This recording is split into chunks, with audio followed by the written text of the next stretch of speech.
recorded live in Jacksonville, Florida.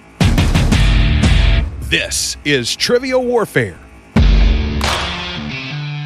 More than just a pub quiz, Trivial Warfare is your gateway to a worldwide trivia community. Join your hosts, Jonathan. We just described Ric Flair as Neanderthal Man and Planet of the Apes. Chris. Yo, we going down to Sesame Street. That's your impression of hardcore rap? Carmela. That would irritate the hell out. I'm like, I just want my groceries. My ice cream is melting. Ben. 4 halogens in that list. Oh my God. You were like, it's not the halogens. I'm like, no, Ben, no. Those damn halogens got me again.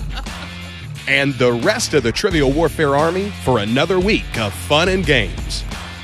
Now here's your host, Jonathan Oakes. Hello and welcome back to another episode of Trivial Warfare. We are the podcast that takes a pub quiz out of the pub and brings it home to you. My name is Jonathan. I am here today with Carmela Smith. Hello, Carmela. Hello, everyone. It's a weeknight. It is a I don't weeknight. get to see you on the weeknights that often. Yeah, you get to see me extra washed out because all I have in here is just this lamp, so I'm extra pale today. There's no such thing as extra pale for you, truly. Oh, thanks. The beacons are lit. Gondor calls for aid. So, Carmela, we're going to have a fantastic game today. One of our favorite people, Jeffrey Sigurdsson, is with us today. Did you know Hello, that? y'all. Hey, Jeffrey. How are you? I'm good. Good. But I'm bearing the lead a little bit. Austin Rogers has joined us today. Hello, Austin. Hey, Jonathan. How you doing? Doing great. What's happening? Welcome to the show. Glad to have you. I'm super excited to be here. I've listened to a couple other episodes, and I think I'm going to crash and burn immensely. You know what? That is good to hear. That's good to hear. My ego will be just dancing in the streets. And before we introduce anybody else, I want to say hi to Johnny Norfleet. Hey, Johnny. How's it going, Jonathan? Welcome to the show, my friend. Thanks for having me back. All right, so I want to get to know everybody a little bit better. Jeffrey, we'll start with you. Tell everybody where you're from, what you do, and something fun about yourself. Yeah, so I currently live in Lawrenceville, New Jersey. I grew up in Staten Island, but this is where I've been for the last 10 plus years. I work in sales forecasting at a pharmaceutical company.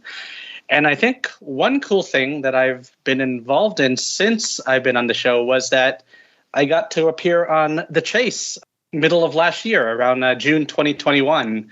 And that was such a cool experience. I felt like all the listening to Trivial Warfare and interacting with the community really helped prepare me for that moment. Man, I could not have been prouder of you as well. First of all, you looked great. And that is one of the most important things. So you looked fabulous, but you were killing it too. Thank you. It was awesome to see, man. Now moving over to Austin. Austin, tell everybody where you're from, what you do, and something fun about yourself. Hi, everyone. My name is Austin Rogers. I'm a bartender from New York City. Currently, I am in New York City in Spanish Harlem on the uppermost east side. I also was on a game show once or a couple times too, like Jeffrey. And I'm the author of a forthcoming book called The Ultimate Book of Pub Trivia by the Smartest Guy in the Bar. And it comes out on, I love this, 2/22/22, which is a Tuesday, and I think I might have to wear a tutu for it. So I'm really excited. So if you guys want to go and, plug, buy. And in my off time, I host live and virtual trivia events for corporations like Google and Peloton and all that sort of nonsense. And every Wednesday, you can catch me at Gaff West on 48th Street hosting trivia there, which also goes out worldwide, remotely on Zoom. We'll usually have someone won from Ottawa last week, which was wild. Even though the trivia is taking place in the bar in New York City, someone won in Ottawa.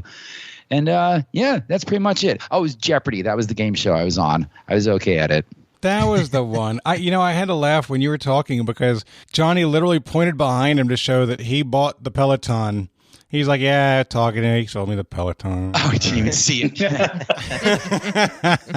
Well, it's great to have you on. I think we're going to have a lot of fun. Peloton's the Nordic track of the 2020s.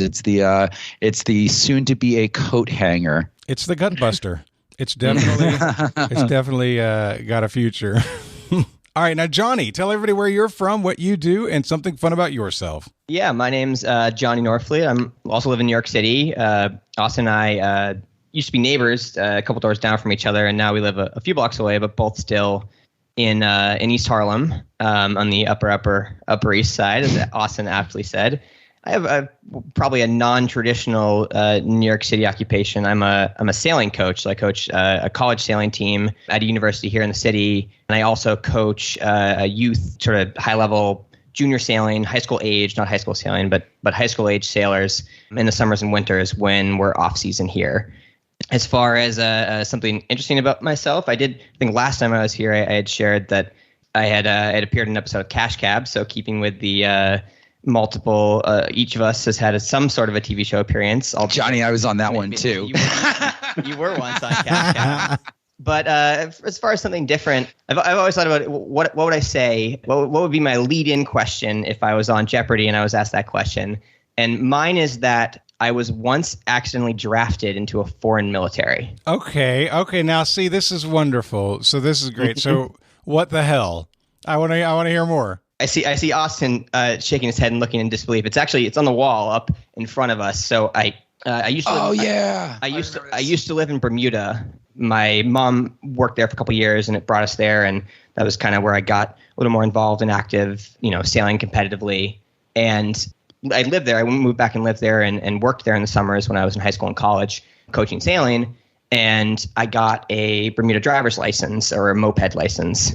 And Bermuda has conscription. They've got essentially a draft that it's not so much an army as it is more of a National Guard, but the Bermuda regiment, you get drafted when you're 18, and it's just sort of a random selection of eligible 18 plus adults. And they, for some reason, supposed to only be Bermudian citizens, but they made the mistake because I had gotten a Bermudian license of adding my name in. So my name got published in the Bermuda newspaper, the Royal Gazette. And this was as I was starting my freshman year at the University of Vermont. So I didn't see any of this. I wasn't living there. And we got a letter addressed to my cousins where I had declared, my cousins live in Bermuda as well, and I declared that when I got my license. And they got this letter that says, which I now have framed, it says, under punishment of a fine or imprisonment, you must report to the military camp by this date. And that date was like my first day of classes at the University of Vermont. So I got these panicked calls from my second cousin saying, you got some important mail and we need to get you settled. So we ended up having to call the general in charge and let them know that A, I'm not Bermudian, and B, I'm just starting my freshman year in college. So I think you've made a mistake. But the best part of it, which is why I have it framed, is in classic Bermudian fashion, their post is a little behind. The date at which the letter was postmarked is the day after I was supposed to be there under punishment of imprisonment. So it says under threat of fine or imprisonment, you need to be here yesterday. So I have to ask, there's a question that I'm sure the whole world wants to know right now is, does the military uniform in Bermuda include a pair of shorts? It's interesting. I never really got that far because... we gotta look this up. We need photographic evidence of your participation in their military via the shorts that you wear. They almost certainly have a formal outfit that includes Bermuda shorts. About everything in Bermuda does. Most of it does not. Most of it's full fatigues, but it kind of functions as a National Guard where you can work full time, and they. Oh man, Johnny, I'm looking at these uniforms. You'd look really sharp in one of these. Very much. So. Like you get like the sash and everything. Oh, come on, man, look at that. A red sash and a nice pointy hat. You have an outfit with Bermuda shorts. Yeah, they have to. All right, well, it's great to have all of you. We are going to have a great time today, but we're going to get started with Warm It Up, Chris. It's time to warm it up on Trivial Warfare today. And there's only one person who can warm it up for the TWA, and that's Chris. And sometimes Jonathan. So for today's warm-up, I have from the American Kennel Club the 2020 most popular breeds. There's a lot of them. I want you to give me a breed that's in the top 25. So let's start with Jeffrey. Okay, I am going to say Labrador Retriever because I have one of them. That is number 1, Labrador Retrievers. So great job. Austin, what do you got? Well, we just got to go with layups. So German Shepherd. Number 3, German Shepherd. Good job. Johnny. I'm going to go with another layup and say, how about a Golden Retriever? Golden Retriever, number 4. So we've got number 1, number 3, and number 4 down. Jonathan. I'm going to go with a Beagle. Number 7. All right. So first round, everyone got one correct. Awesome. Jeffrey. I'm going to say French Bulldog. Let's see here. French Bulldog. It doesn't have French Bulldog on here. Okay. At least not in the 25. Austin. Okay. Thank you, Jeffrey, because I think I'll just go with standard American Bulldog. Doesn't have standard American Bulldogs listed. Oh, Jeffrey, no. screwed me. You've been led astray. Huh? Get it? Astray? Huh? All right, Johnny. I'm going to go with a Dachshund. Dachshunds are pretty popular in the U.S. I feel like they've got to be in the top 10. Dachshund. Number 10. There it is. Right. And also, I have to take that back. French Bulldogs is actually listed number 2. I was just way down on the list when I was looking. Holy crap. French Bulldog is number 2? Number 2. Yep. Whoa. Oh, I so we got apologize. top 4 already. Yep, top 4. Jeffrey, you Jonathan. did not leave me astray. I'm just dumb. Wait, so regular Bulldog is not on the top 25? American Bulldog is not listed. But no, unless it has a English, I different thought. name. Yeah. That was All right. probably Well, mine. I'm going to try the Bichon Frise. Being fancy. They're cute little things. Yeah, they are. Do not see that listed in the top my 25. goodness. I've been robbed. Jeffrey. I'm going to say Boxer. Boxers, number 14. Austin. I'm going to say I was going to go with one of the fancy schmancy Jonathan ones, but I think I'm going Right. to go. Yeah, no, I know. But you know what? I think all the designer dogs are only in New York. I think the rest of the country just buys like dog. Okay. What kind of dog did you get? Dog. Dog. It is a standard run of the mill. It is a Toyota Corolla dog. Cocker Spaniel? Ooh, let's see here. Cocker Spaniel. Cocker Spaniel is not listed in the top 25. Well, that means there's both another Spaniel and another Bulldog out there because she's been very specific on Nickatica. Mm-hmm. All right, Johnny. I'm going to go with the standard Poodle. Poodle, number 6. Ooh. All right. Jonathan. All right. I'm going to go small again. Pug. Pug. Let's see here. Do we have a pug in the top 25? We do not have a pug in the top 25. How are these ratings determined again? The AKC, right? Yeah, AKC registrations in the year 2020. My goodness. Who registers their dog, really, though?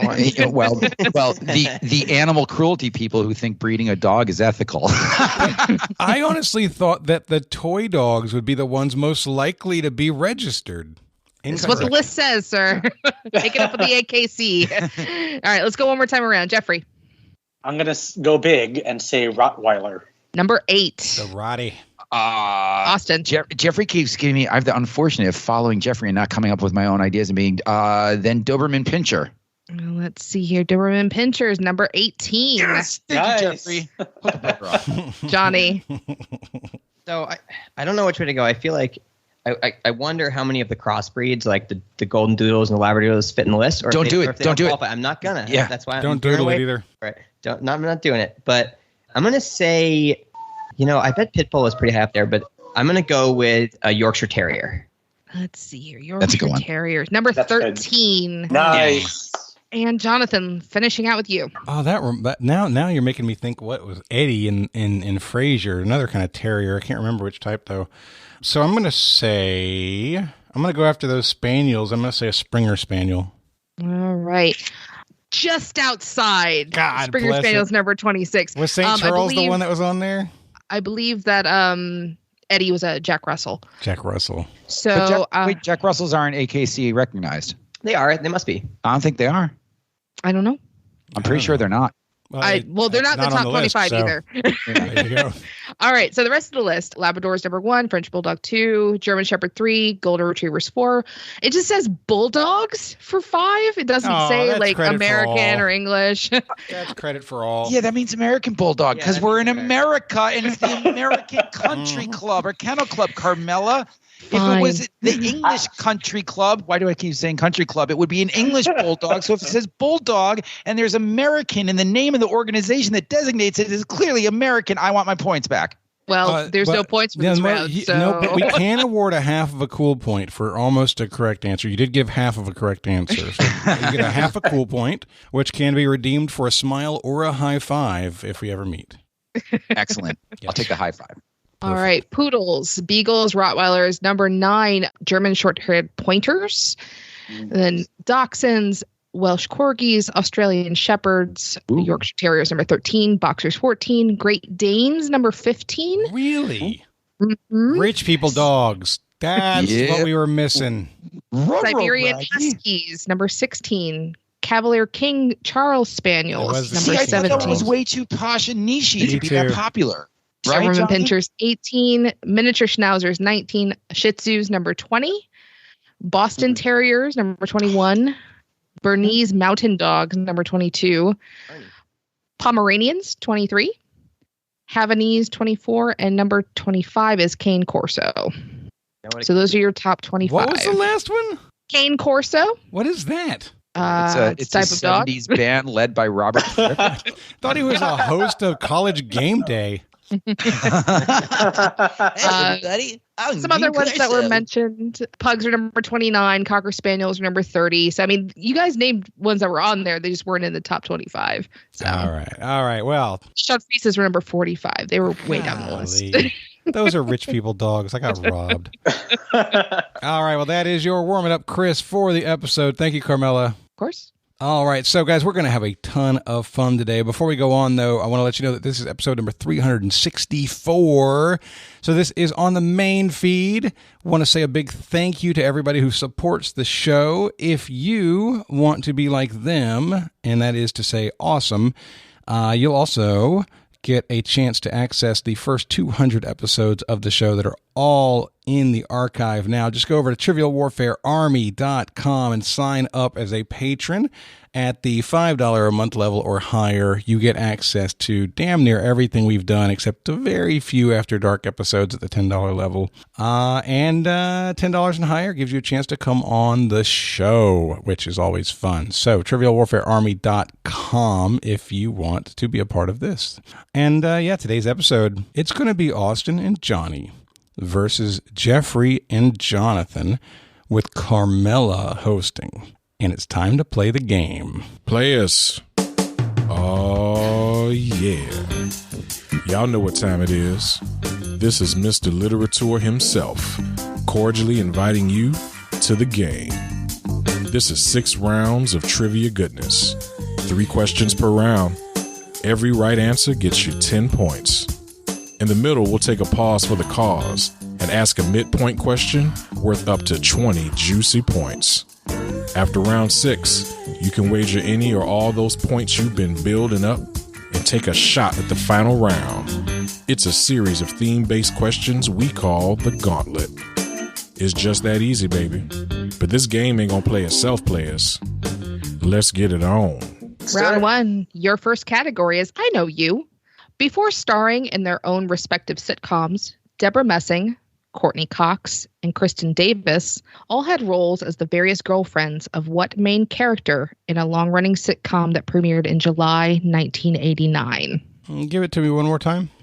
Before starring in their own respective sitcoms, Deborah Messing, Courtney Cox, and Kristen Davis all had roles as the various girlfriends of a main character in what long-running sitcom that premiered in July 1989? I think we can lock in. We're done. All right. So, Jeffrey, I typed to you. This is Seinfeld 89? Yeah, I like that answer a lot. I don't know the exact year, but it's in that right time frame. And Seinfeld has famously had girlfriends on the show that ended up being very popular later on. So I like that answer a lot. All right, we'll say, did you want the character or the show title, Carmela? The show. It doesn't matter. They're the same. I'm saying Seinfeld. Okay. Austin and Johnny. Yeah, I mean, 100%. We're Seinfeld. I mean, one, we're New Yorkers, and two, I remember Kristen Davis was so cute in that one episode, and it just made sense with the rest of them. And also, like, serial dating. That's what we do. Up top, Johnny. Okay, then. As we're both in committed relationships. One of the main themes of this particular show is that this guy had a rotating cast of girlfriends. It is Seinfeld. Good job, everyone. Nice. Right. Nice. Your next question category is a question of a different color. Carmine and vermilion are both shades of what color that you can find on a standard rainbow? Yeah, we can lock in. We're done. All right, Jeffrey, we can talk. You think it's red. I think it's red. Carmine is like the beetle red, right? Like you break up the ladybugs or something like that? I think so. I think vermilion resonated with me more as associating that with red. So that's the one that I kind of latched onto in that question. I'm with you. I think it's red, so we'll go with it. All right. Johnny and Austin? Yeah, red. I actually just wrote a question, trivia question, which was all palindromes. And my first one was more red. More vermilion, 6 letters. So redder. Yeah, I'm not actually familiar with what carmine is, but vermilion immediately. Yeah, it's usually a mob. It's usually a mobster's wife most of the time. Truly. That's where I thought you were going initially when I heard carmine. You come to me with this color. Carmine is generally a man's name, but Carmela. She's expert on this. She's Italian. We can't mess with her. Am I going to find a horse's head underneath my trivia hosting gig? It's very possible. You'll know when you see it. All right. So carmine and vermilion are both shades of red. Good job, everybody. Yeah, carmine, I believe, is to make the pigment. I believe they do crush up beetles. It's more of a kind of a bluish red. Vermilion is more of a kind of a brickish kind of red. So your last category in the round is bestsellers. What's the name of the first book in a series by Stieg Larsson, released in 2005, that was adapted into a 2011 film starring Daniel Craig and Rooney Mara? All right. They're locked in. Jeffrey, is this Girl with the Dragon Tattoo, or is there one before that? No, Girl with the Dragon Tattoo is the first one. I think after that, you had like the girl that played with fire and the one that something about stirring the hornet's nest, but Girl with a Dragon Tattoo is the first. All right, we're going to lock that in. Yeah, okay.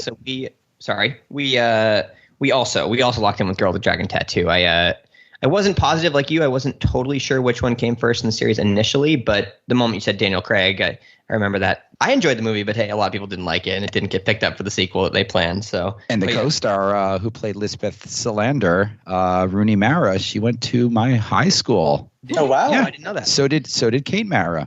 Very cool. Yeah. It is the age-old question, which came first, the chicken or the dragon tattoo? But I think Dragon Tattoo is the right answer. It is a series. I think they eventually wrote a fourth one, would have been without Stieg Larsson, because he had passed away by that point. But the first book was The Girl with the Dragon Tattoo. Yeah, I think it was the Millennium Trilogy originally, and then I think his family members finished it for him. He had a sort of partially unfinished fourth book. Yeah. I think there was some controversy around that. So at the end of the first round, it is tied 30-30. All right, starting off with a bang. Now, somebody told me, it's funny, Austin, because you're here, somebody said, so you're going to have to make the questions harder, right? I said, hell no, I'm not making the questions harder. They're hard enough. But they're like, well, what if the score is too high? I'm like, look, if it's 200-200, that means we had a fun game. I got a problem with that. Let's do this.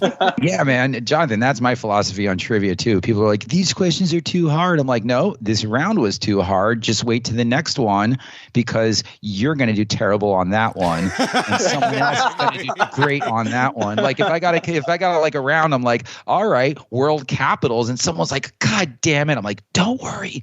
Next round is Taylor Swift hits. You're gonna be okay. Taylor Swift needs to name one of her hits a world capital. Now we've got a round. Antananarivo is off of her new album. It's Taylor Swift Valletta. Oh, I guess I'm doing capitals of island nations only right now. Yeah, so, Your first category in round 2 is frontmen. The band Queen still performs in one iteration or another since the passing of Freddie Mercury in the early 90s. What American Idol runner-up has been performing with the band as the vocalist since 2011? done. Guess we can lock in. Austin's got this one.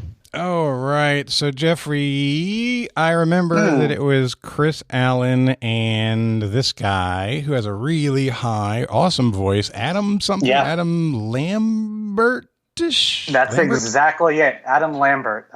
This was probably one of the last American Idol seasons that I've seen from start to finish. And I thought he should have won. He was really good. But He was incredible. Yeah.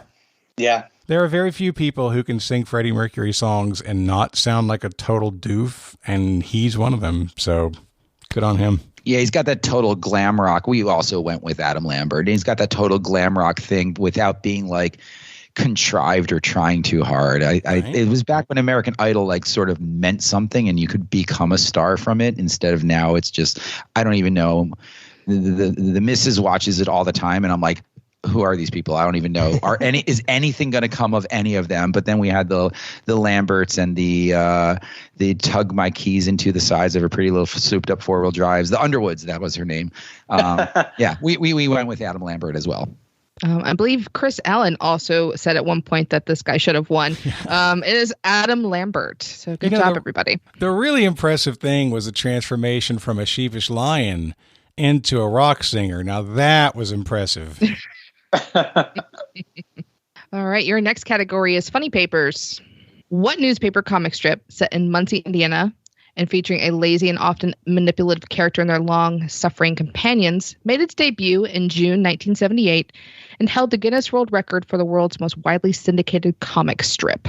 Did you say manipulative main character? Yes, often manipulative. And companions? And companions. I think Johnny and I think we're feeling confident on this one. Bing bong. Guessing, but we can lock in if you guys want to talk it out. Don't say bing bong. It makes me sad. You're so beautiful. That was so sad. Beautiful soul. He will be remembered. Yeah, so y'all locked in. Jeffrey, I sent over Garfield. She never said human, and he's lazy and manipulative. And I do recall that Garfield is set in Muncie, Indiana. Oh, well, that's the big thing you could have said at the beginning. All right, then we'll say Garfield. We're 90% sure on Garfield, but I literally thought Garfield took place out of time, space, and place and was not assigned any temporal location, especially Indiana. my initial thought when you were saying widely syndicated, I was thinking it might have been one of those like Dilbert or, sort of a Far Side type thing. Or like High and Lois or one of those like my family did it. Family Gee Circus. willikers. But when you said manipulative main character, and Austin's initial thought was Garfield, and that resonates with me with Garfield manipulating Odie. Also, Jim Davis is like a trillionaire right now because he's been like, everyone's like, oh, the Garfield phenomena. And no, it was like day one. I remember it being like a kid. And it's like Garfield was only like 4 years old when I had cognizance of it. And it was like, boom, stuck on the back of the car windows and page-a-day calendars and everything. That guy was a marketing genius. It was a good comic strip, too. It fell off after Homer got the – no, sorry, wrong one. Yeah, it's not mentioned very often in the comic strip, but it is set in Muncie, Indiana, which is kind of the hometown of Jim Davis.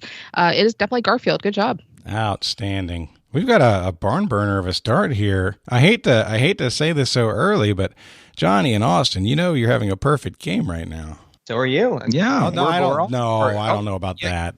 You want us to curse you? How's your perfect game? All right, let's finish out the round with words. Twains aren't just for Marks and Shanias. It used to also represent a number. What number is Twain supposed to represent? Carmela, I'm struggling with the idea that there might be two different definitions for this. Is there any way for us to narrow it? And the reason I can't really say without saying, but I can think of two different ways that Twain represents a number. No. Nope. It represents one way. It represents a number from everything I'm looking at. Oh, God. So just for the sake of clarifying, because the other team's going to need it too, and I don't want them to lock in until they have the clarification. Do you want the definition or the number represented by Twain in the name Mark Twain, or do you want the general definition of the word Twain? The general definition of the word Twain. That's why I said it's just not just for Marks and Shanias. Okay, thank you. Okay. Mm-hmm. But the way it was used was it. Yes, I'm aware it's a pun. So you haven't locked in yet. So any answer you need to change, you can change. We have not. All right, we're gonna let you guys fall on the sword right now, and then pull. We got our options boiled down, and hopefully you Mont Blanc or Matterhorn us right here. Well, I mean, so you guys, if for us to talk, you do have to lock in. Oh yeah, we're locked in totally, and we won't change our mind at all. Let's pick one and go with it. You pick one. We were between two, and let's go with that one. Yeah, all right, we picked one. We are locked in, and we won't change. We'll be honorable. Double circle it. So beautiful. Okay, yeah.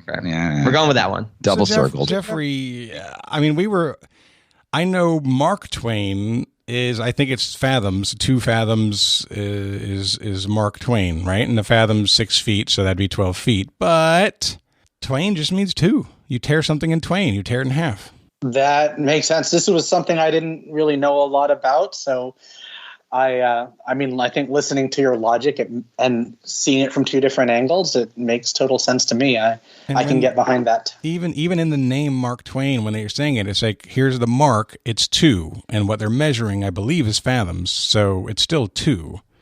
So it has, I can't see another way to do it if it's not the actual depth. All right, we're locked in with 2. We went down the exact same logic route, which we found we were like, I think it's 2 fathoms. But the way I heard the apocryphal story was it would be like Mark 1, Mark 2, Mark 3, Mark 4. And then once the rope hit a certain knot, that was Mark Twain. It was like the magic number when the ship could pass at a certain depth or something like that. Yeah, we went back and forth. We weren't sure if it was that number or if that number also happened to be 2 fathoms or if they were unrelated. And we couldn't remember whether it was a fathom was 5 or 6. And we thought maybe 6 and 12, but we wound up locking in. We thought that magic number might have been 10, but we might be kicking ourselves that it's 2 fathoms. And like it was 1, 2, 3, 4, 5, 6, 7, 8, 9. Twain! So we locked in with 10, but your logic of that it might mean 2. Just 2 as in 2, yeah. Now makes me double think it. Yeah. All right, Carmela, give it to us. Well, you were between 2 answers. You were between Twain. It is 2. There it is. Twain means 2. It's a tricky question. It was. I mean, we did try and clarify to be sure, though, so I don't feel bad. Never the twain shall meet. Never the 2 shall meet. And to be split in twain is to be split in 2. That is a great get, Jonathan. Well done. I love it. Well, you cursed us, so yeah, it's right. That was right after, wasn't it? We're free to have no stress for the rest of the game. Yeah, you know who else never picks their perfect game? Greg Maddox. So suck it. We're going to Greg Maddox this.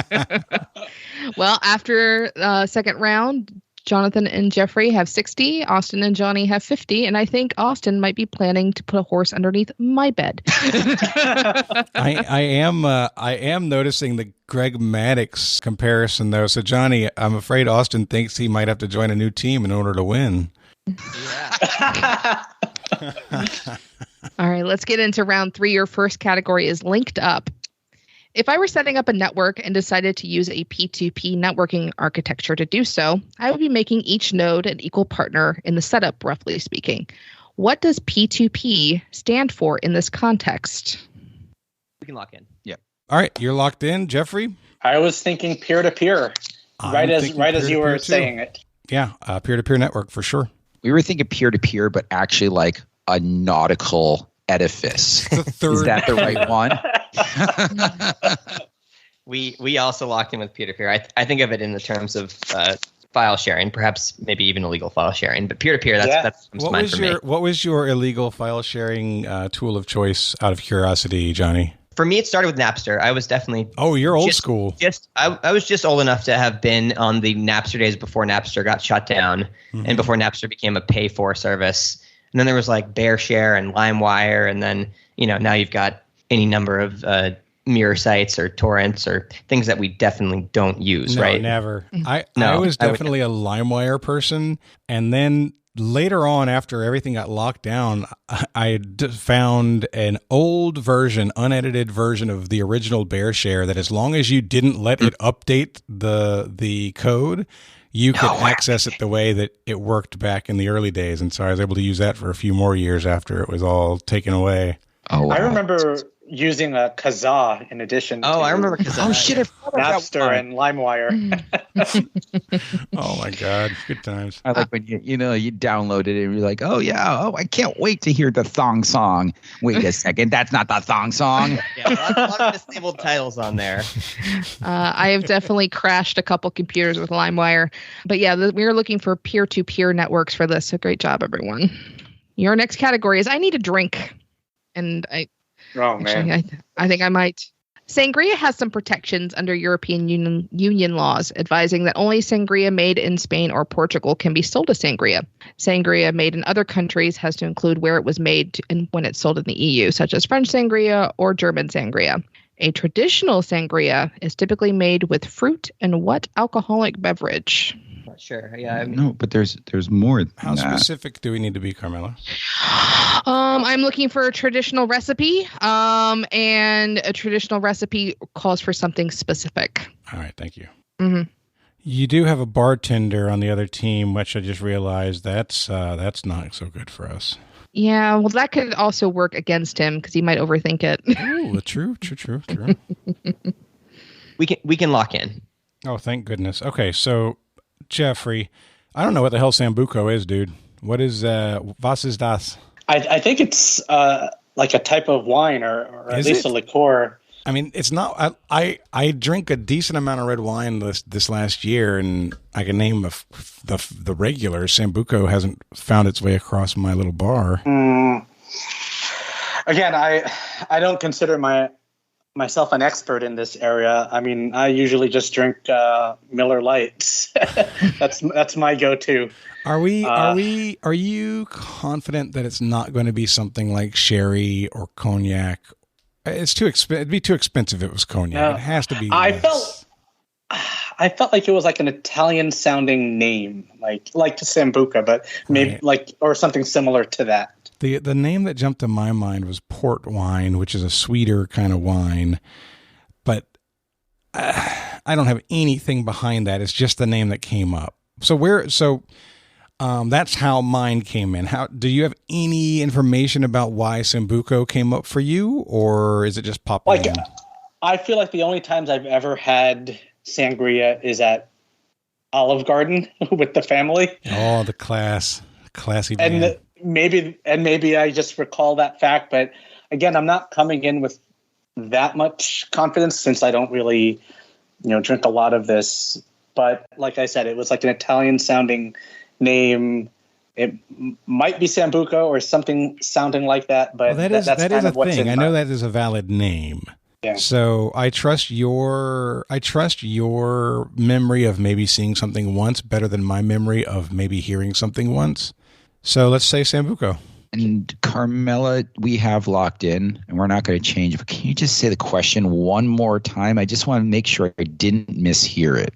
Well, there's a lot of kind of stuff at the front, but the essential part of the question is a traditional sangria is typically made with fruit and what alcoholic beverage? Okay, so I think there was an overthinking going on this because the base of sangria is wine.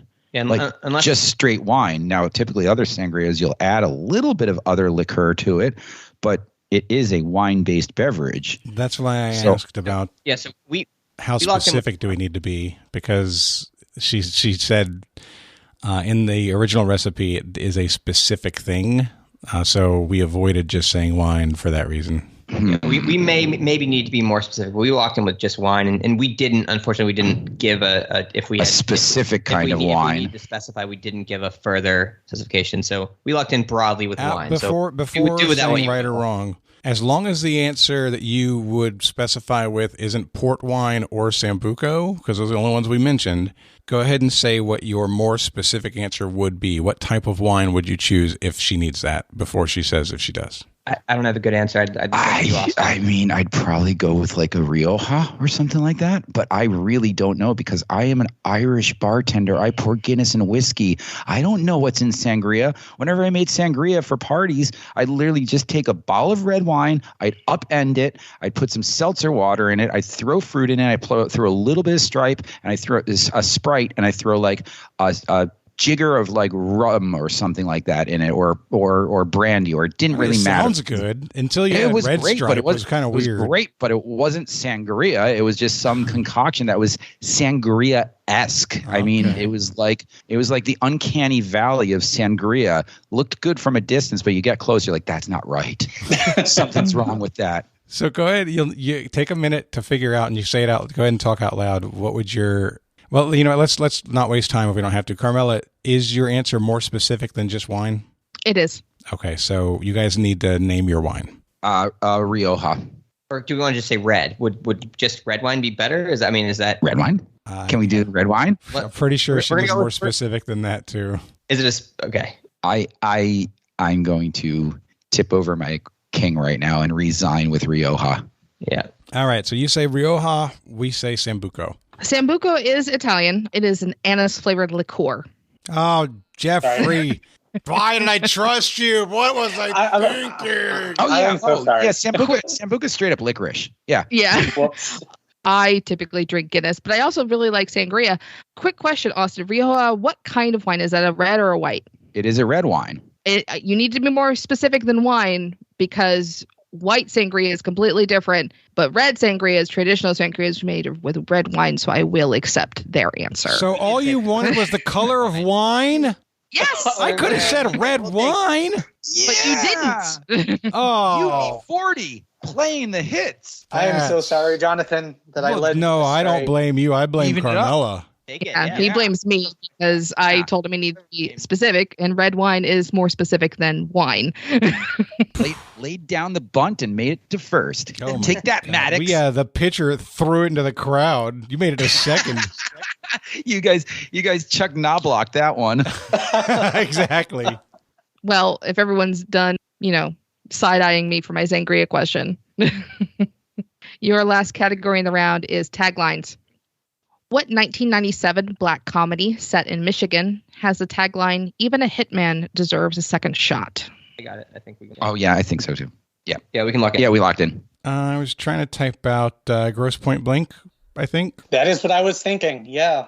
That's the one with John Cusack. John Cusack, yep. He would always stand there with his boombox before killing people. It was very dramatic. Exactly. Yeah, okay, so let's say Gross Point Blank. Yeah, we also locked in with Gross Point Blank. I've never seen it, but Gross Point's actually kind of a well-known sailing area. There's a lot of sailing events that happen up on, it's not Lake Michigan, but I think it's Lake St. Clair, outside of Detroit and north of Detroit and Grosse Pointe. So that name, I've always heard the name of the movie, and it's always resonated with me for the name of the community, not for the movie itself. But isn't it John Cusack movie, right? It is. Yeah. And Dan Aykroyd's the villain, and he kills him with a microwave. But the thing that always irked me, by the way, the movie is really funny, and Minnie Driver does a really good performance in it. Yeah. But the only thing that really irked me was when I first saw it, I'm like, oh, Grosse Point Blank, what a clever name.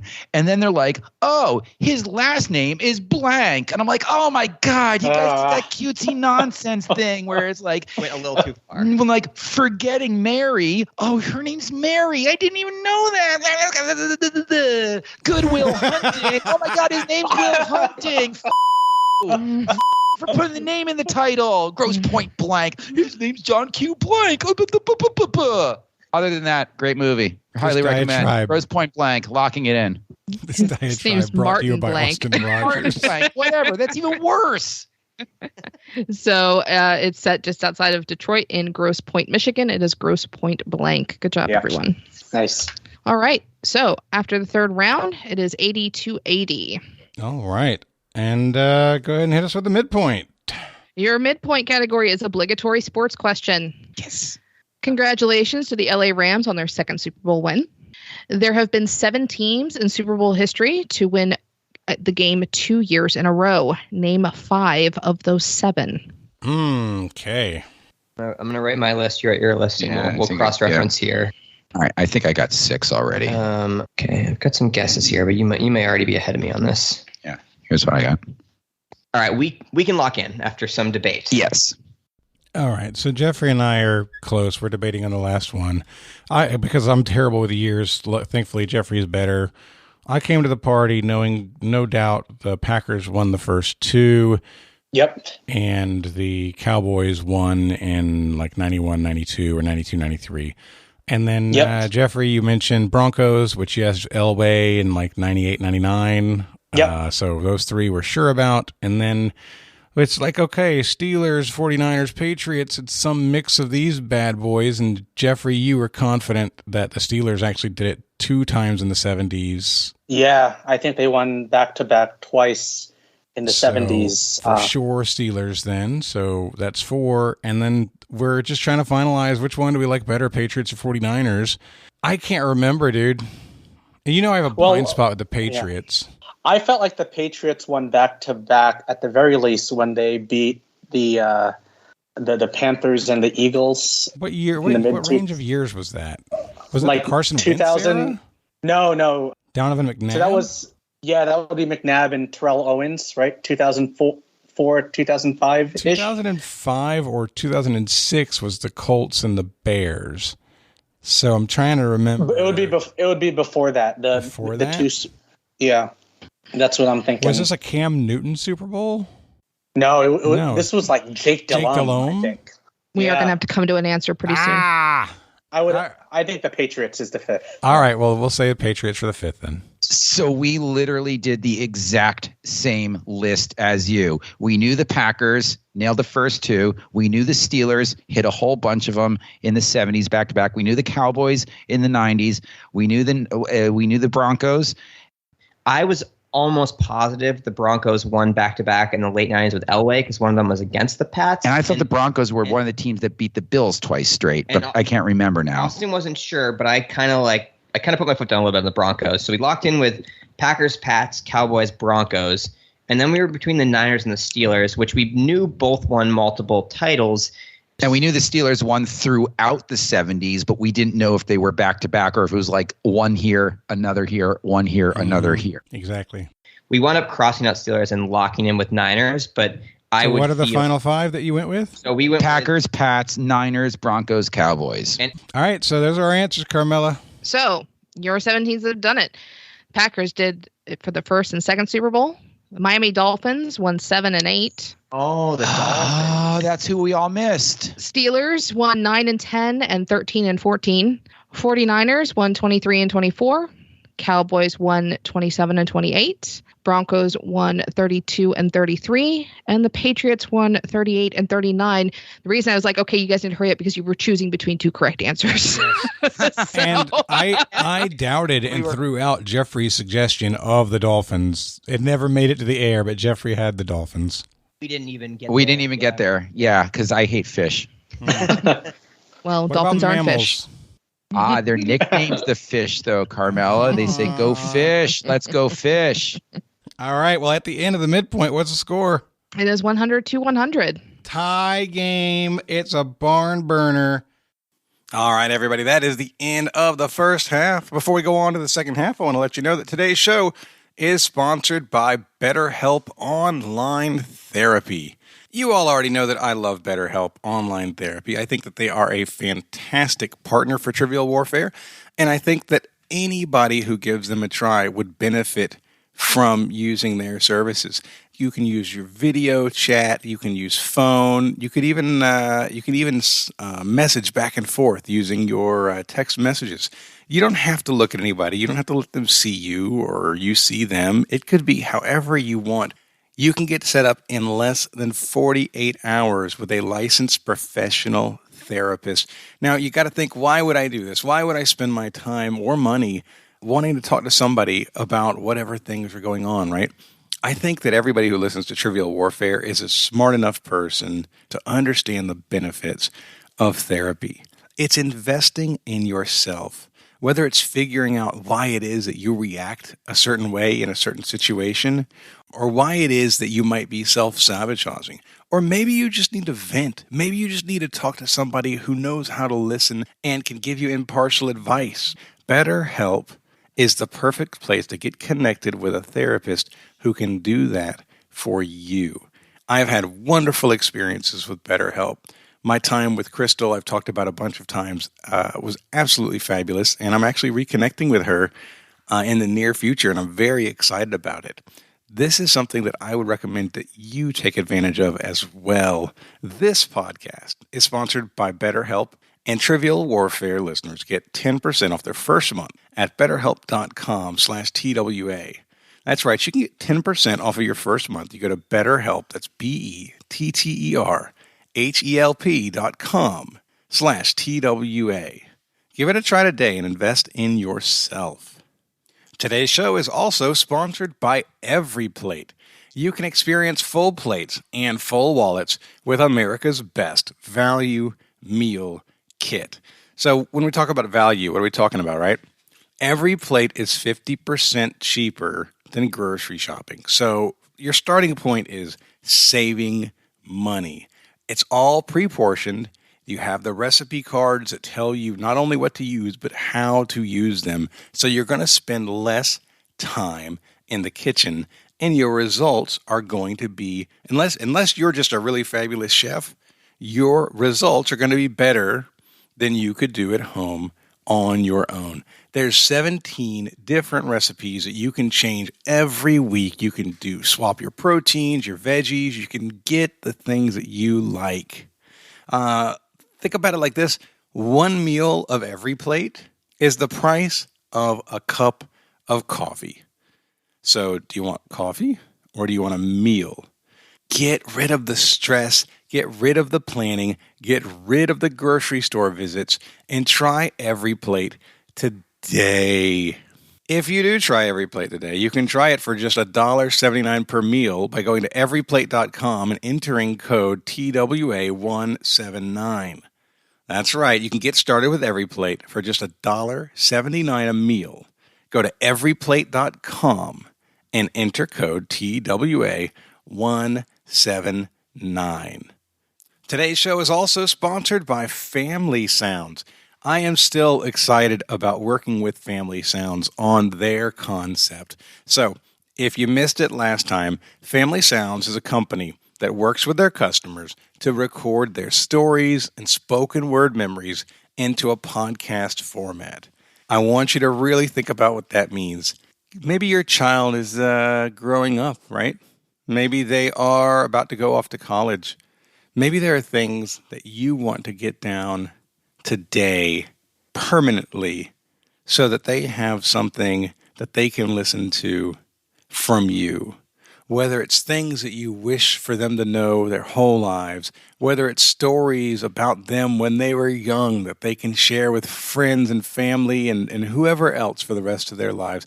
Maybe you want to talk about you and share things about you or about them or about things that happened.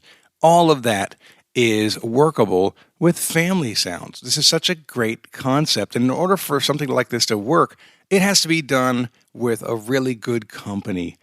Family Sounds is that company. They have extensive experience crafting stories for public broadcasting. They're going to use that expertise for you. They know how to create a hook. They know how to take something that's good and make it great. This is a wonderful opportunity. I'm so excited about it. There's no reason to wait. You can learn more about Family Sounds by visiting family-sounds.com/TWA. That's right, family-sounds.com/TWA. You can find a link in your show notes. Check them out now. Family Sounds, your memories in a podcast. All right, let's get on with the second half of today's game. Your first category is other noted works. Rod Serling is probably most famous for creating The Twilight Zone. After The Twilight Zone was canceled, Serling went on to write other shows, including What Anthology series that ran from 1970 to 1973, was presented by Sterling, portraying a curator, and whose pilot included the directorial debut of Steven Spielberg. We're gonna lock in here. We have a guest that we're gonna lock in with. All right, all right, cool. I wish the Steven Spielberg hint was giving us a clue. Is there some show with the phrase at the end, The Edge? I know we have Carrie Fisher's postcards from The Edge, but it's like Tales from the Fringe or Tales from the Crypt can't be right because that would be the Crypt. It lasted longer. And way wrong dates. So yeah, that was my instinct at first, but I don't feel like that's right. I feel like it's something like dark fantasy or fantasy something. I'm trying to think. Dark fantasy. It's probably not that, but I know what you mean though. You sent Amazing Stories as an option, and it did remind me of like the old sci-fi fantasy magazine titles, right? Yeah, and like maybe Tales that's what of the that Weird, was. Yeah. Or like the old comic book titles, Strange Tales, Strange Stories, something like that.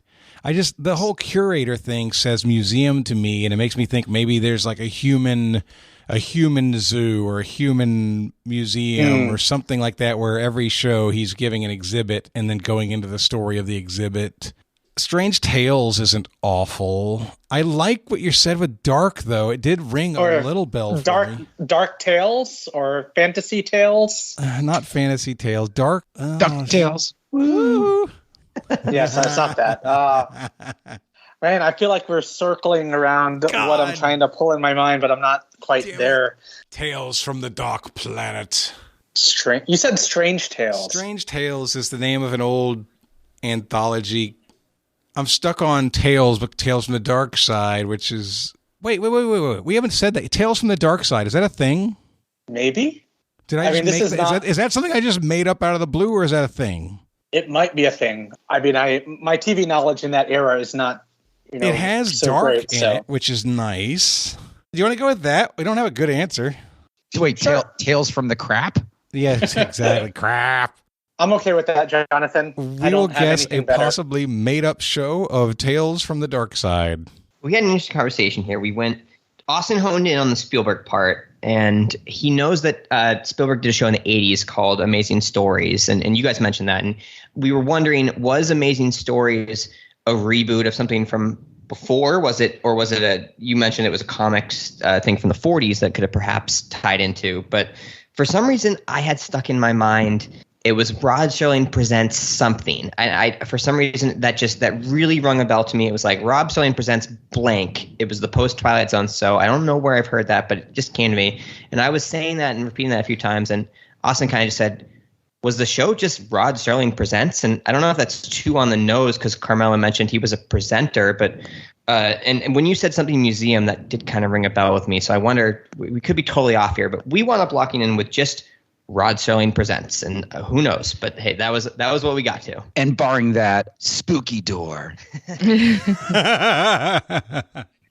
Rod Serling plays a curator at the show, which I would hope would lead you towards museums. This show was called Night Gallery.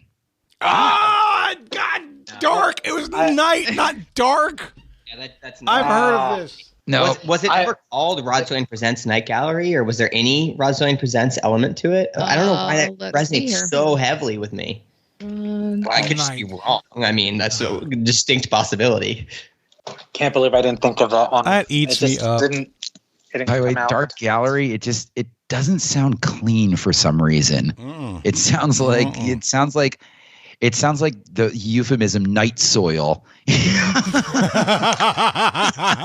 Jonathan knows what I'm talking about, right? I'm familiar with what night soil is. We've got to go collect the night soil. I don't see where he had anything where it was Rod Serling presents. We both whiffed, so I'm okay with this. Yeah, wow. Don't whiff on that one. Don't whiff the night soil, though.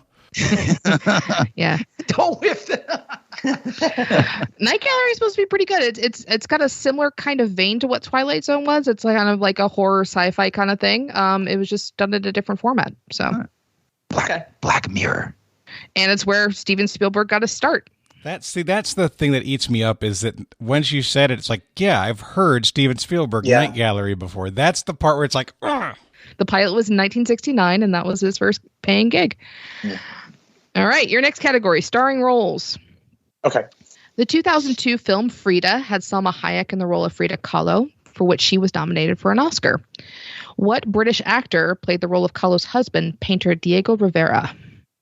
All right, we're locked in. My only logic is I've seen the movie. I remember it being good. I remember the performances being good. And all I could do right now is go one step removed to profiling and scroll through dark-haired, vaguely Latino reminiscent British actors. That's all I got. I mean, you could put the little mustache on Timothy Dalton and he might fit right in. I don't know. Yeah, this is not even. I don't.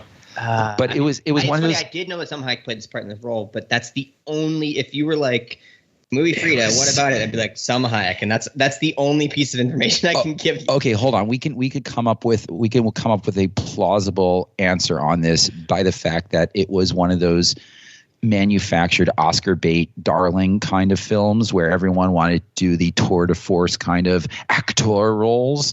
So let's think of someone in the early 2000s, late 90s. Yeah, right? Early 2000s, late 90s, British thespian who wants to eat up and get that Academy Award nomination for Best Supporting or whatnot. To be honest, Timothy Dalton's not a bad guess. I don't think it was Timothy Dalton. I'm going to have to take a pass on this one. I can't even hazard.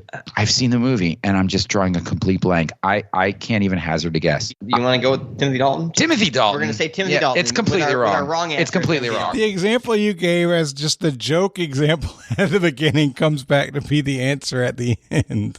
Well, yeah, because we're drawing blanks right now. Yeah, we are. I love it. I was also drawing a blank, but Jeffrey is a machine when it comes to movies. So, Jeffrey, enlighten us, please. In the question, when you said British, it didn't resonate, but I've seen the movie. I feel like I know who played Diego Rivera, and so we answered Alfred Molina. Oh, is he British? Yes. I know he's British. That's exactly what I responded. I'm like, is he British? Yeah. Yes, I know he's a stage actor before, but my only reference of Alfred Molina comes from the Spider-Man. God damn it. And he also looks like Diego Rivera. That's best. He was and he's wonderful in Maverick. One of my favorite roles. 100%. You know who would know this? Nina would have known this. Yeah. My fiance Nina, she would have 100% known this. Are they right, Carmela? Did they just take the lead? I also know this because I had the answer in front of me.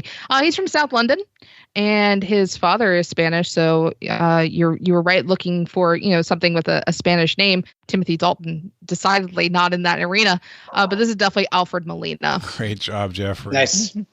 So your last question in the round is: I was told there would be no math. Oh God. I am going to put a more stringent time limit on this. I think I'm going to give you both teams 3 minutes to solve it. If you were to add up all of the numbers in a successfully solved standard Sudoku grid, what would be that sum? If you add them up? Yes, if you were to add up all of the numbers in a successfully solved standard Sudoku grid, what would be that sum? All right, we're going to mute and talk this out. All right, and your 3 minutes starts now. Okay. Are you including the given numbers or only the ones that you solve for? All of the numbers that are in a Thank successfully you. solved grid.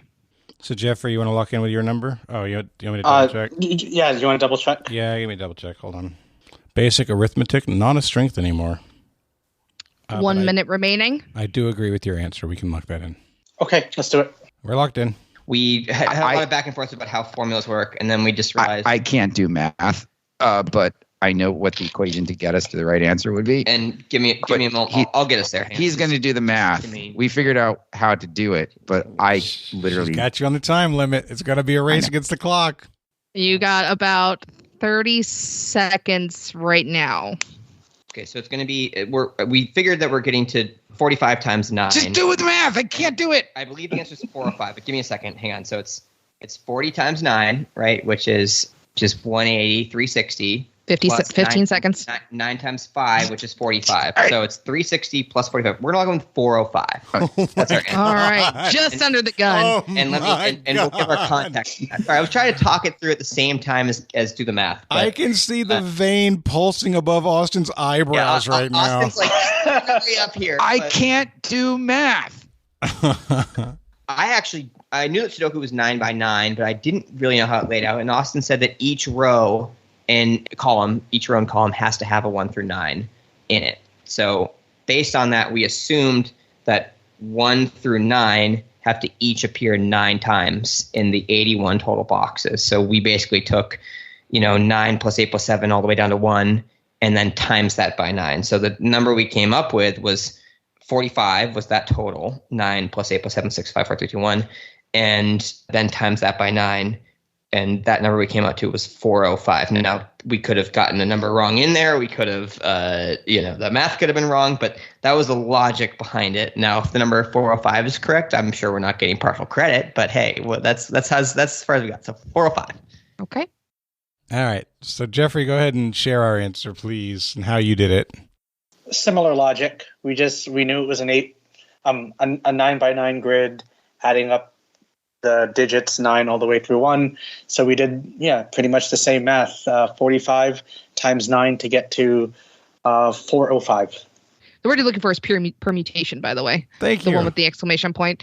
All right, so that's a factorial, isn't it? Exclamation point's factorial. That's why it says permutation. Maybe they're both correct. I don't know. So one 3x3 section should add up to 45. There are 9 3x3 sections, so 45 times 9 is 405. I know. I was literally trying to, while y'all were solving the right answer, I was counting the squares that you try and answer for. And so when Jeffrey sends, I think it's 405, I'm like, dude, there's only 81 squares in the whole damn grid. How are you getting 405? I was once good at math. I got 800 on my math SAT. Well, the thing, guys, is you got to take the 405 to La Cienega, and then you get off at Culver. And then All right, so that is the end of the fourth round. At the end of the fourth round, Jonathan and Jeffrey have 120. Austin and Johnny have 110. Very close game. Nice game. Your first category in round 5 is phrase origins. When O. Henry wrote the short story The Admiral, he probably wouldn't have guessed that out of it came what common phrase to mean a politically unstable country, or that phrase would also be used as the name of a preppy clothing line. I got it. Yeah, we can 3, 2, 1. I haven't even seen what Jeffrey's writing to me, but I know he's thinking the same thing I am. We can 3, 2, 1 this, I think. Yeah, you see my message? Yes, I agree with your message, Jeffrey. We're probably going to fail at being on sync with you, but we can also. Carmela will count so that we're all on the same page.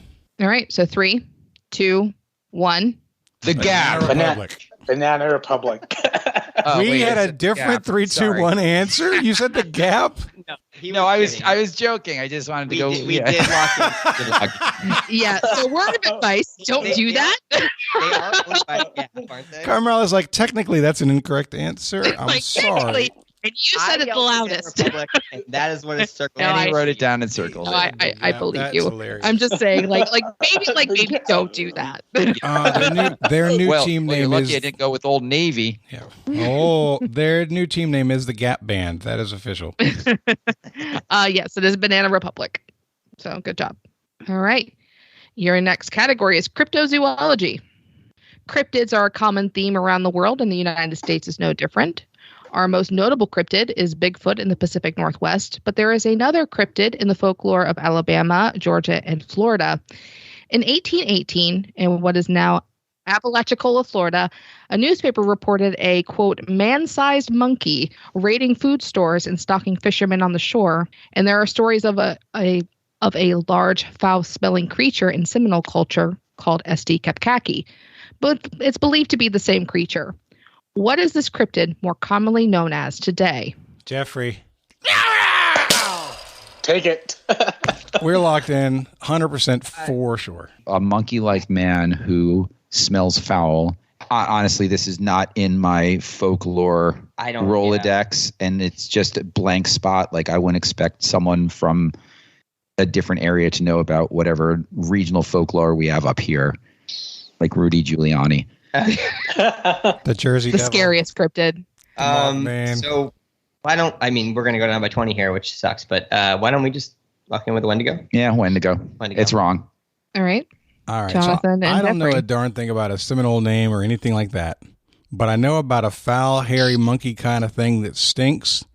Our co-host Chris's fantasy football team name for about 5 years was the Jacksonville Skunk Apes.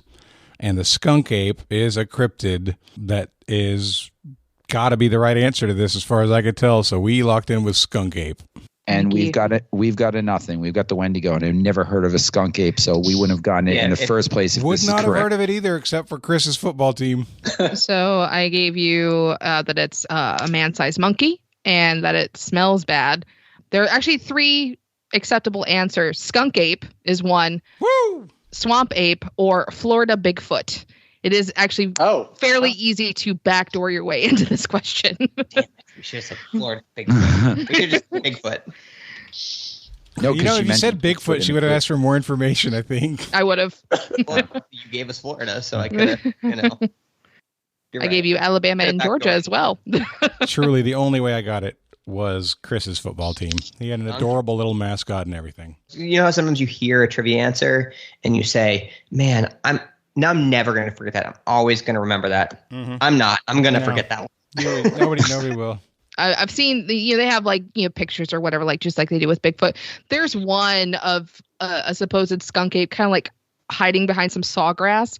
And I swear to God, it looks like Harry from Harry and the Hendersons, just left out in the rain. I found it. Yeah, it does, doesn't it? Literally, they took that costume or prop or whatever it was, and then just left it out in the rain for a few years. I mean, John Lithgow is ready to give this guy a loving home. Oh my God. All right, your last question in the round is science. Science. Mitosis is the process of a cell replicating and splitting into 2 new nuclei. There are 5 phases in mitosis for non-plant cells. I would like you to name 2 of them. A bonus point for each of the other 3 that you can name. That's not good. 5 phases, you said? Yep, there are 5 phases in mitosis for non-plant cells. Is one of them acceptance? No, but oddly enough, anger is. Ah, yes. It's like, I'm going to get my own room. So name 2 of the 5, and if you want some bonus points, I will give you an additional point for each additional one that you can give me. Jeffrey, if you say so, you lock it in. Yeah, I'll tell you which we'll lock in. And the only thing that rings a bell with me is I remembered 6th grade science. I remember this chant that my teacher did. It was about I'm not going to do it, but it was. Oh, no, you have to do it. If you have it in your mind. It was we talk about mitosis and meiosis, and the chant was oh, meiosis, one more cell division. It was a groan. And I don't know why that sticks true with me as meiosis is a double cell division, but that's the thing that I remember and take out of it. So when I think of mitosis, I think perhaps mitosis had 1 cell division and meiosis had 2 cell divisions, but that's literally all I have. So I got nothing. Science is a dark spot for me. Sorry, this kind of science. I like other science, but just not. I think we're going to take the L on this one because I think Jeffrey's got it. Well, let's just say we'll say cell division, which you may have described in the question, so that might not be right. And we got nothing, Johnny. Give up. Right, give up. We're gonna give up. We give up. Full stop. Give up. Okay. So yeah, Jeffrey and Jonathan. Jeffrey just sends me answers, and my jaw hits the floor because I think I've heard of 1 or 2 of those, but never in a million years would I have given them as an answer. Yeah, so I don't know if I have the right order here, and I don't think I have all 5. I'm kind of iffy on that last one, but what I have, so I guess the first 2 is our official answer, and then the remaining 3 are bonus. I have prophase, metaphase, anaphase, telophase, and we put cytokinesis as our last one, but I'm not sure about that one. Oh my God, I have heard of these things, Jeffrey. That's when I read them, oh yeah, that's the thing. Yeah. But Jonathan, we don't have that Jeffrey gene where it just comes to you and you go. He speaks in tongues, it comes out, and then you're like, oh my God. We don't have that Jeffrey work ethic. The man does a trivia notebook and has a different page every day that he fills up with information he's learned. Yeah. He's got pounds of notebooks. He works like hard. literal pounds of notebooks. All right. So your 5 phases are prophase, prometaphase, metaphase, anaphase, and telophase. Cytokinesis is part of the process, but it is separate from mitosis. Okay. Yep. So 12 points for Jonathan and Jeffrey. 12 points for Jeffrey. I'm not claiming any of that. That's all him. So we're 32 down now? At the end of the 5th round, it is 152 to 120. So let's get into round 6. Yay. We got some work to do, Austin. That's all right. I just want to preface this in that I don't know where anyone is from other than Jeffrey and Jonathan because I know them. I've never met Austin or Johnny before. So just throw that out there right now. So your category is where in the world is Carmela Sandiego? Where in the world is Carmela Sandiego? San Diego. We travel around the world from... Yes. I am in New York City at a famous location used to film scenes in Alfred Hitchcock's Strangers on a Train and Stanley Kubrick's Killer's Kiss. The location was officially opened in August 1910, and the original was demolished in 1966 with the replacement being built under Madison Square Gardens. Where am I? Yeah, locked in. Jeffrey, I remember when I went and played, I think you were there, One Star Bar up in New York City. Yeah. I traveled. No, you weren't there. I visited you and then went up there and I took the subway to Union Station and was shocked as hell to walk out into the air and look behind me and find Madison Square Garden there. Also shocked that Madison Square Garden was round. It was all weird for me, but I think Union Station is directly below Madison Square Garden. No, that's Penn Station. Am I totally wrong about this? The whole memory? I mean, there is a station. I think it's Penn Station that you're thinking of. Union Station would be on 14th Street, so that's much further south. But Penn Station is kind of right below Madison Square Garden. So you think the answer is Penn Station? Penn Station. Is that where you buy your pins? No, I think it... Actually. I mean, you got to get your Trivial Warfare branded official non-clicky pens there for sure. No, it's Penn as in Pennsylvania Station. Because it was... It's a bad pun. Oh, God. It's never good when you have to explain your puns. Get better puns. Oh, my God. All right, so we're saying Penn Station. Penn Station. All right. Yeah, and they're 100% right. It is Penn Station. Jeffrey, by the way, it's Union Square, not Union Station, but that's only right. Where subways are. There's no commuter railway. There is a Union Station in There's Chicago, Philly, DC. DC. That's true. Yeah, that's true. Yeah, they all have one.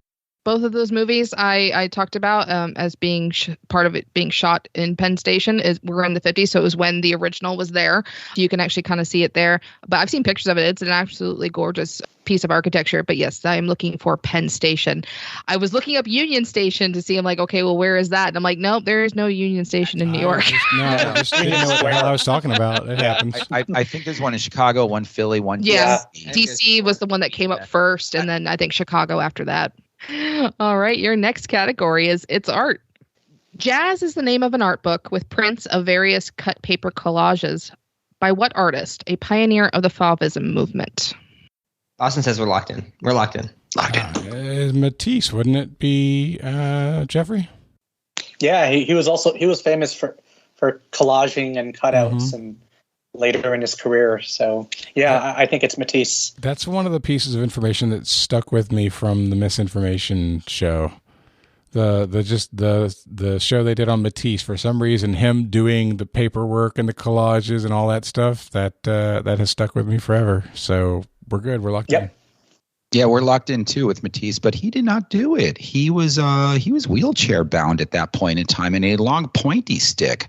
So he'd actually instruct all of his assistants to assemble and move around all of those giant paper cutouts.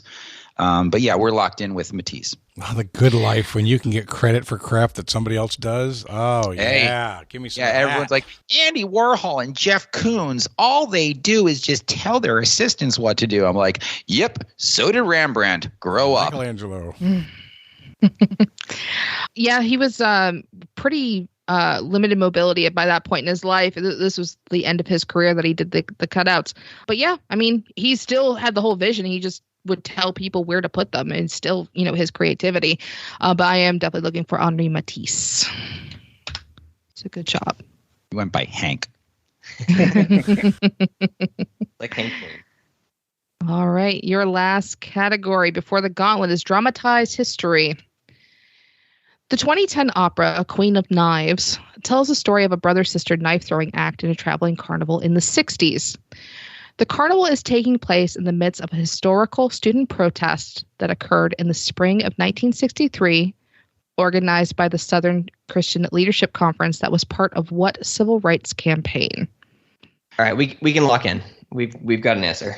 Yeah, so I was struggling just conceptually with the naming civil rights movements because I think in the bigger terms, I'm trying to figure out how to answer it. So, Jeffrey, you have the name of something that happened. What can you explain it to everybody?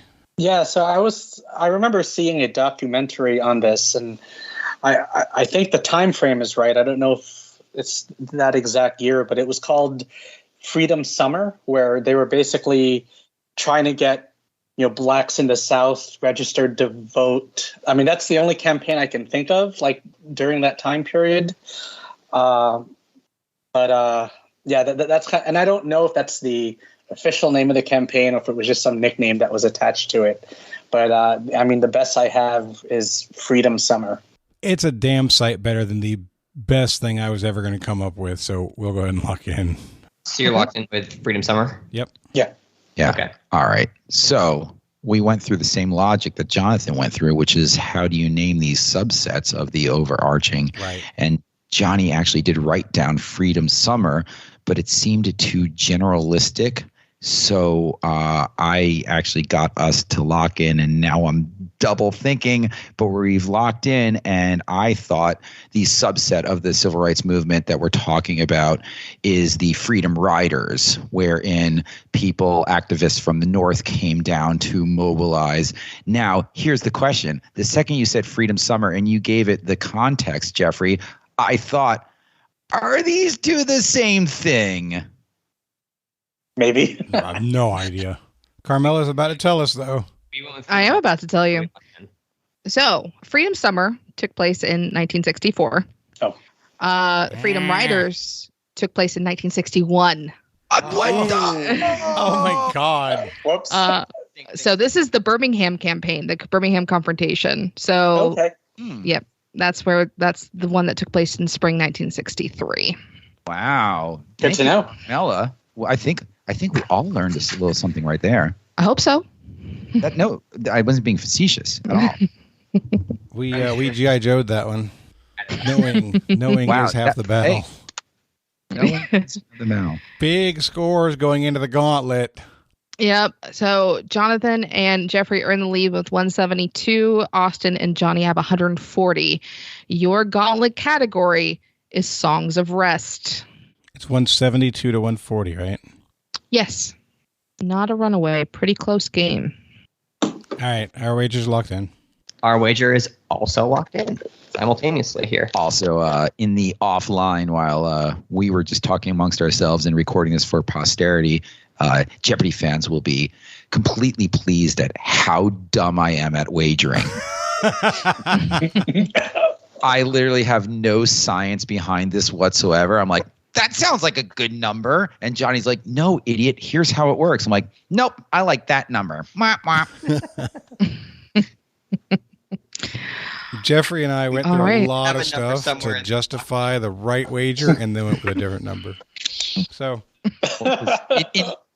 Perversely, I thought well more about this wager than I ever thought about a Jeopardy wager, because usually my Jeopardy wagers were like, 15,000 sounds like a number. Okay, I'll do that. And here I'm like, no, I have to win this. Jeopardy, I'm like, if I lose, I lose. This, I'm like, no, must win. it's that I think there's a huge difference between one question and three questions, though. That's a difference maker for wagering. Oh, yeah, I didn't consider that. Awesome. I mean, for me, if I was in the lead, I would always bet to lock out. In Jeopardy, in Trivial Warfare, there's lots of times I don't bet to lock out. Yeah, I bet dumb. All right, Carmela, let's do this. All right, your gauntlet, Songs of Rest. Your first question. What song, originally written to honor the passing of a celebrity, was rewritten to honor the passing of a celebrated figure and activist, was now a number 1 Billboard Hot 100 hit, and went 11 times platinum in the U.S.? Yeah, I think we can lock in, Jeffrey. I'm 9,842%. Okay, we'll lock in for that one. All right, both teams are locked in. All right, your next question. Ain't No Rest for the Wicked by Cage the Elephant was used as the intro song for what action role-playing first-person shooter released in 2009 by Gearbox Software with a space western fantasy setting, and was the first in a franchise whose most recent release was in 2019. One clarification. Did you say there are just 2 installments, 2009, 2019, or did you say multiple installments, or did you not specify? I didn't. I said the latest installment in a franchise. Okay. So I'm asking for the name of the first installment. Okay, first installment in the franchise. Thank you. Got it. Thank you. Mm-hmm. All right, we're going to take the plunge and lock in an answer that will certainly screw us up later. We're going to also lock in. Reluctantly, we crouched at the starting line. Yeah.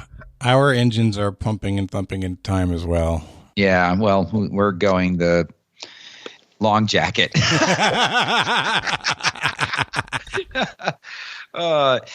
Jonathan, I think we're probably exactly the same age. I wouldn't doubt it. We're getting all those cultural cues that these little youngins aren't getting. Your final question. Songs of Rest is an action that bards can take in D&D. Bards show up in pop culture fairly often, including Netflix's Witcher. Originally called Dandelion in the books, what is the name of this bard that suggested that you toss a coin in the Witcher's direction? Oh, I love that song. I remember this controversy. Okay, we can lock in. I'm going crazy. So I never played the video games, and I watched this. I watched this on drugs, actually. My sciatic nerve was real bad over a Christmas break coming back from Atlanta 2-3 years ago. I don't remember what year, but I ended up out of work for 2 weeks because I couldn't walk. I couldn't move around. It was before the pandemic. And so I watched this all on drugs in about 2 days. Yeah, it's right there, Jeffrey. I thought at first this was a 1-syllable word with a U in it, but it's not. It is 2. It is a 2-syllable word and has a U in it. Oh, and it's not Buster or Duster or maybe an O sound, Jeffrey, like a holder or a... It was a while ago when I watched this series, and I watched it pretty much in over the course of a day or two. And I mean, the only name outside of Geralt of Rivia that I remember is Yennefer, and that's it. Like nothing else retained. Yennefer. Oh, we'll say his name was Patsy. Come, Patsy. Our answer's locked in. Thank you. All right, let's go back through. You guys can give me the answers. What song, originally written to honor the passing of a celebrity, was rewritten to honor the passing of a celebrated figure and activist, was a number 1 Billboard Hot 100 hit, and went 11 times platinum in the U.S.? We'll start with Jonathan and Jeffrey. It seems to me you lived your life like a candle in the wind. That was our answer. Candle in the wind. All right, Austin and Johnny. Same. We don't have to explain anything. This was a gimme. We're good to go. No explanation. Well, it wasn't for me, but Austin knew it. He immediately knew Candle in the Wind. Sorry, I'm old. I'm not quite that old, and I know it. Uh-oh. Ain't No Rest for the Wicked by Cage the Elephant was used as the intro song for what action role-playing first-person shooter released in 2009 by Gearbox Software with a space western fantasy setting, and was the first in a franchise whose most recent release was in 2019? Austin and Johnny. Well, this is going to be our make or break because this was sort of a Hail Mary. We argued through every first-person shooter we could think of with a vaguely Western-y or space Western-y feel. Imagine one of my friends has actually a voice on Red Dead Redemption, so I knew it wasn't that because that's a straight-up Western. And then we're going through the Bioshocks and the thises and the that's. And they're like, oh, those are post-apocalyptic and the Fallouts and all of this. And then Johnny came up with one. And I think we're going to do that one. I have no bearing on whether or not this is a space Western or not. But I know I've seen videos of it as first-person shooters on YouTube. But I can't tell if it's space Western, Johnny. Yeah, so we ended up going with Borderlands, which I'm not totally sure if it fits in space, but to me, I know there's at least Borderlands 1 and 2. I'm not sure about if there's multiple beyond that. I would consider it kind of an MMO first-person shooter. I don't know if it's an action RP first-person shooter, but to me, it takes place in like kind of a Southwest setting. I don't know if that is also a space Western, but it's futuristic weapons in a Western setting, and that was the best we could come up with as something that remotely fit the criteria. So Borderlands. That's our best guess. Is Borderlands. We'll see how that goes. Boy, we had a Jonathan and Jeffrey? really similar conversation, didn't we, Jeffrey? Yeah. We named all the same stuff that y'all named. We did the same order all the way down to Descent and I know Nuke Cola. And we finally landed on a game that could be Space Cowboys if you squint your eyes, and it's got a space cowboy, or it's got a cowboy kind of name. We went Borderlands. Oh, all right. Okay. Songs of Rest is an action that bards can take in D&D. Bards show up in pop culture fairly often, including Netflix's Witcher. Originally called Dandelion in the books, what is the name of this bard that suggested you toss a coin in the Witcher's direction? Jonathan and Jeffrey. I really liked this character, and I really liked this song, and it absolutely kills me to know that we've gotten this wrong. It's like on the back of my tongue. It's not on the tip of my tongue, but I took a long time and never could get it to come out. So we locked in with Patsy. Okay. And we never saw it, or I never saw it. And I just said dandelion reminds me of the word thistle. So thistle. And we know we got it wrong, and we don't care. So because we know that you guys were 90% sure that we also went 2 for 2. So you know what? Just give us the answers and break down the scores, because I want to see if the wager came in. Because if it did, I know this. I sure do wish I'd stuck with the correct wager that I had originally proposed. Ooh! All right. We'll see. Or that you let me keep that original question. Well, then we would have all gone 3 for 3, and then what would happen there? The wager. Still the wagers. Oh, yeah. We also don't know. Oh, yeah. The song I Am Looking For, originally written for Marilyn Monroe, was rewritten for Princess Diana. That is Candle in the Wind. Yep. Ain't No Rest for the Wicked by Cage the Elephant was used as the intro song. This is a space sci-fi categories start to get real loose once you break it down. But it is set in a Western kind of setting, but it is on a alien planet, so it would fit into space Western. This is Borderlands, one of my favorite games. Wow. And there was some controversy. There was translations as to what this guy's name actually meant. Was it Dandelion? Was it Buttercup? So they settled on the name Jaskier. Jaskier? It did in the ER. Jaskier. Wow. Jasker. Mm-hmm. Jasker. Fuck! Yeah. Wow. So both teams missed it. Yeah. And that means it is going to come down to wagers. So I think that Jeffrey and I should give our wager first. For all the drama, we started with 172, did the math, and said, hey, you know what? 33 would be, or no, 2 would be a good bet, or maybe 33, maybe 64 if we want to do some double secret probation betting, but we ended up at the last second changing to 109. So we will finish with 63 points. Yep. All right. And Austin and Johnny. It's interesting you say that. We had a long back and forth, and in my mind, I thought that the 2 most logical answers would be to bet 33, which would be to put us up by 1, assuming you bet 0, or to bet it all and bet 140, right? But you also said we could do the cover, which would be 109, right? Yeah. So I said, if you guys bet, I knew that your 109 would be probably the bet to cover. And if you bet 109, you would end up with 63, right? So I said we could bet up to about 76 and still guarantee a win. That's the reason we were considering betting 60-something to cover that. I sort of said, like, we either bet low 33, we bet it all, or we could bet that kind of middle ground that Fitz falls in before that number to cover the spread. I still don't know how this works or if we won or lost or not. I really felt like Austin should have known this stuff and given more input on that. No, I even know what the result is, and I still can't tell if we won or not. He just threw out a couple numbers, and then ultimately, well, all of it was one of the numbers I threw in a lot. Ultimately, we decided we'd kind of split the difference, fit in there in a way that we could cover to win if we got it right and you got it wrong, but cover also if we both got it wrong, and we bet 40 in case you bet low.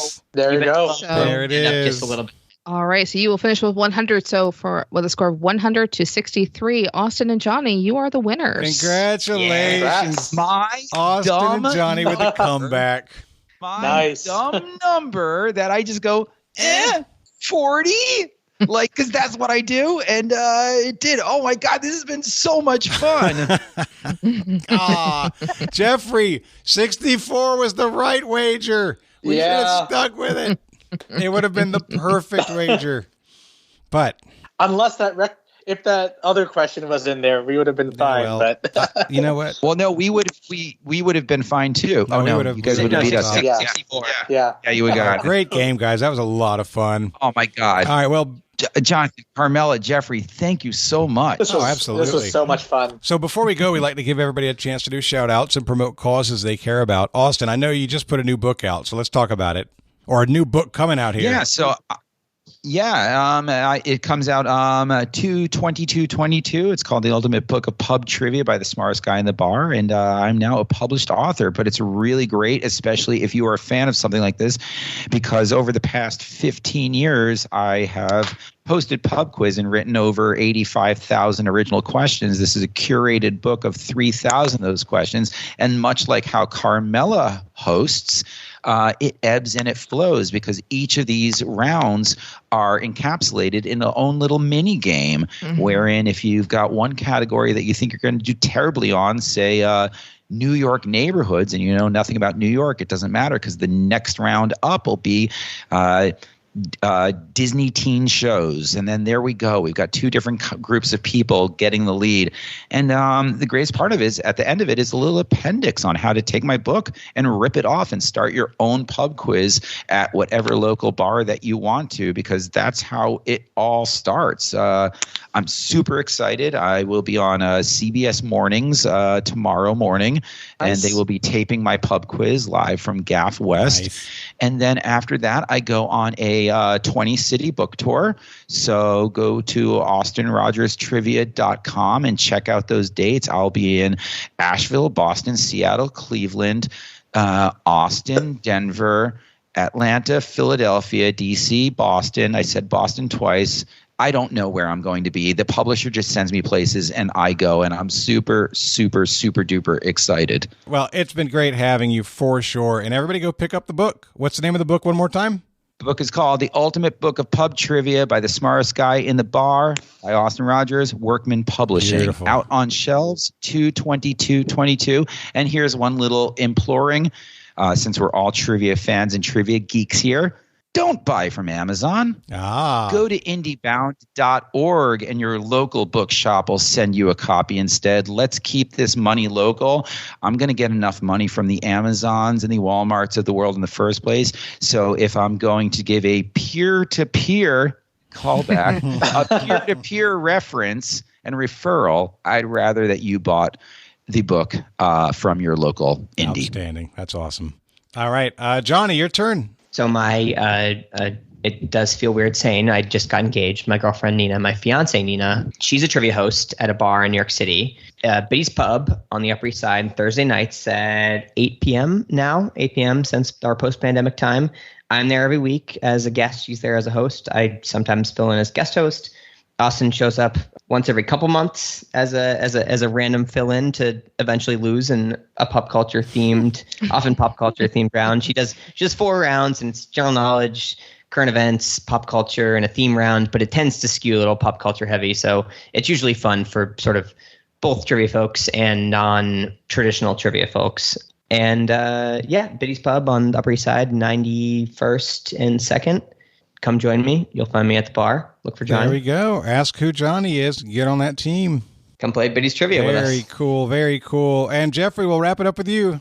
I always typically shout out the trivia circles and teams that I play with, especially during the pandemic times. Sinister Sleuth, Trash Pandas, Encyclopedia Britannicant, Team Coast to Coast. But I don't think I've ever shout out my family on this podcast, and I think I need to, really call them out for just their support and their toleration of my trivia habits and travels and all that. Addiction, yeah, you can say that. I mean, yesterday was just Valentine's Day, and I got to spend it with my partner in crime, Jen. My 2 kids, my 2 daughters, love them so much, Lily and Avery. And my dad is actually in the hospital right now. He's had some health concerns and issues that he's been grappling with. And, he's stable. He's on. Hopefully he recovers very quickly. But, my mom has always been at his side, and I just admire her for the extent that, she loves and takes care of him, especially now, as he, goes through his ordeal. So, yeah, those are the members of my family that I want to do a special shout out. Well, I think that is fantastic. And we're so excited to actually hear your family's names. There's a lot of people who have heard you multiple times. They're like, what's Jeffrey's family? Where are they? So I think that's awesome. And hi, Jen. Sorry for stealing your husband so much. All right, well, guys, that's going to wrap us up. That's the end of the show. So, for Johnny, for Austin, for Jeffrey, and Carmela, my name's Jonathan. This has been episode number 364 of Trivial Warfare, where it's not just trivia, it's war. Bye, everybody. Bye. Thanks, everybody. Thanks for listening to Trivial Warfare. Be sure to check out the revamped TrivialWarfare.com as your one-stop shop to submit questions, join the community, and get access to over 150 archived episodes. Warm It Up was written and performed by Matthew Stevens. This episode was edited and produced by me, Joel Sharpton. For help with your podcast, visit ProPodcastingServices.com.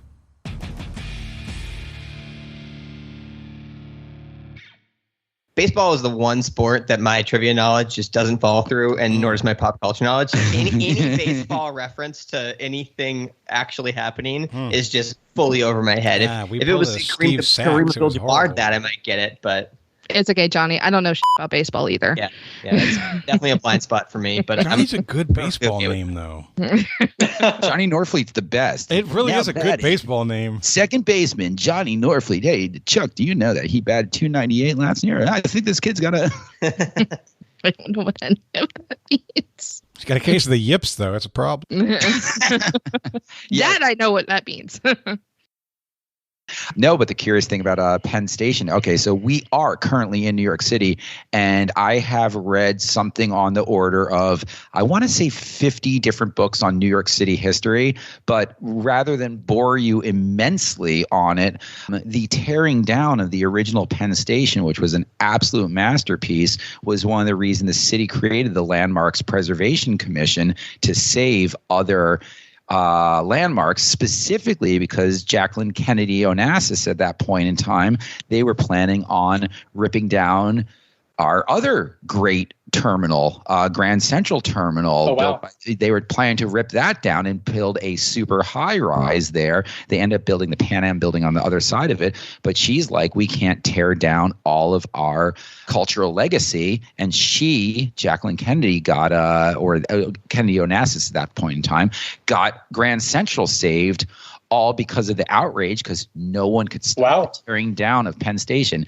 And to this day, we bemoan, as New Yorkers, we bemoan the fact that we could have had an equally epic station, as well beloved as Grand Central Terminal, if we just had a little bit more foresight. And the great thing was the two of them are so completely different. Like, Penn Station was this inside out steel, is masonry on the outside and stone on the outside, but it was steel skylights on the inside. So it was completely wide open and airy. But then Grand Central, you've got this artificial firmament, this big dome, and Grand Central is still awe-inspiring. And yes, it's Penn Station, and I would kill. That is one of my time machine bucket lists. They'd be like, where would you go? Would you kill Hitler? I'm like, no, I'd go to Penn Station. Riding a train. That'd be pretty cool, though.